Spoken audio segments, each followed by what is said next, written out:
Okay, this is going to be a really short video because I've got to jump in the shower. I'm filthy dirty. I just got back from my training, which was tons and tons of fun. I didn't get any video of the actual training itself because the instructor just didn't want it. But first, I've never worked with this guy before, so we started out just basically seeing if I even know, and you can see how absolutely filthy I am. I've got gunshot residue all over me. I still got my Glock, spare mags, the whole 9 yards. So we started out just basically seeing if I could shoot, like any good instructor would do.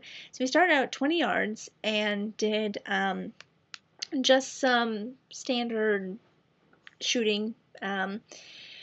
After that, he was like, well, what the heck, you know how to shoot. So we moved up to about, I'd probably say 5 to 7 yards, which is your average defensive distance, and started doing different kinds of drills. He had a target that was, a man-sized target with a spotlight triangle for the head, which was pupil to pupil and nose. So he has a small triangle in front, and then he had another triangle for the chest, which would have been for, obviously center mass. And then he had a series of little dots for the abdomen that were different shapes and different numbers. And so he would either call out, and it was numbered 1 through 6. And so if he called out a 1, I was supposed to hit the number 1 twice, do a double tap on the number 1. And if he called out a shape, I was supposed to hit both shapes, because there was 2 squares, 2 hexagons, and I think like 2 triangles or 2 circles or something like that. So if he called out, hex, I was supposed to hit 1 hex and then the second hex. So it was more of like a target acquisition kind of a thing on top of shooting. And of course, working from the holster, this is drawing and firing and moving to either the side or moving that way, and that was a lot of fun. And so then he was like, well, heck, you got that down pretty good. He's like, well, have you ever shot from seated? And I was like, no, I never have. So he set up a chair, well, kind of a makeshift chair, and had me drawing from the seated position, and that was fun. So then after that, he was like, well, have you ever shot from falling down, from being knocked over? I'm like, no, I don't think so. So he's like, okay, this is what we're going to do. He's like, I had to walk right up to the target to, almost like about a foot, 2 feet away. And he said, you're got to fall back like someone just pushed you over. I mean, he's like, your back, your shoulders, the back of your head, and the back of your hands have to hit the ground before you can draw. And, he'd give me a cue, and I'd fall over and then draw and shoot. And that was a lot of fun. I did actually really, really well. And then we did some one-handed, running away, like shooting back as you were running, both directions. We did some weak-handed shooting, weak-handed, strong-handed shooting. Let's see. Malfunction drills, lots of malfunction drills. One-handed malfunction drills off of the side of my holster or my belt, and I had my what do they call it? My wilderness instructor belt on. Very good belt. I'll have to do a review on this belt. So I did strong-handed, one-handed malfunction drills, weak-handed, one-handed malfunction drills, and the Glock performed very well. I still had a couple of jams, and we were keeping track of the magazines.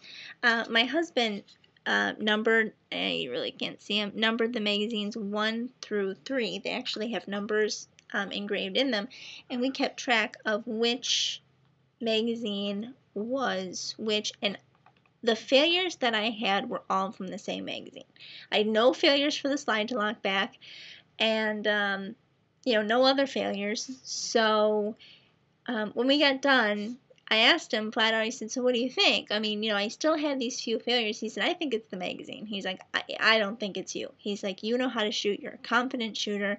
He's like, you can shoot. And he's like, you hang on to it well. He's like, you have a little bit of adjustment for your grip still, just transitioning over to the Glock from the 1911. But he's like, nothing that would cause manufacture or malfunction. So he's like, I think just replace the spring or the fowler in that magazine, and if it continues to give you problems, junk it.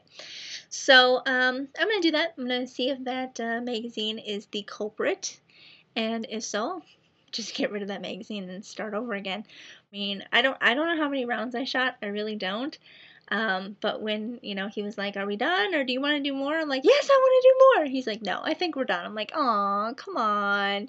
So if it were up to me, I would have kept shooting. So, and I told him, I said, this is the kind of shooting that I love. I hate just standing there and statically shooting, just bang, bang, bang. I mean, it's boring. I mean, it's useful and it's helpful, but the kind of shooting that I love, that I just eat up and I cannot get more of, is your defensive style pistol shooting, where you are rolling around on the ground and you are getting dirty and you're drawing from your holster and you're shooting on the move and you're screaming at the top of your lungs and you're putting that pressure on you to perform and you're acquiring targets. And I'm hoping that I can start IDPA. I mean, you might see the IDPA shirt that hat. This is actually my husband's hat. He shot at a match. And I stole this hat because I couldn't find my hat this morning, and there was no way I was going out in 90-degree weather and bright sun without a hat. So I stole my husband's hat and am wearing it. But very good shoot. Very good training session. Got some great trigger time with the Glock. Learned some things about gripping and shooting the Glock that I'd never known before, because I'm not a Glock shooter. At least I wasn't. But it grew on me quite a bit today, because it was a good experience, and like I said, I learned some things about how to shoot it and shooting it that I didn't know before, and I am really looking forward to doing more shooting. And obviously I'm always looking for more training, so I hope this is definitely not the end of either that kind of practice or that kind of training. So that was my day, and I gotta go jump in the shower and have the rest of my day.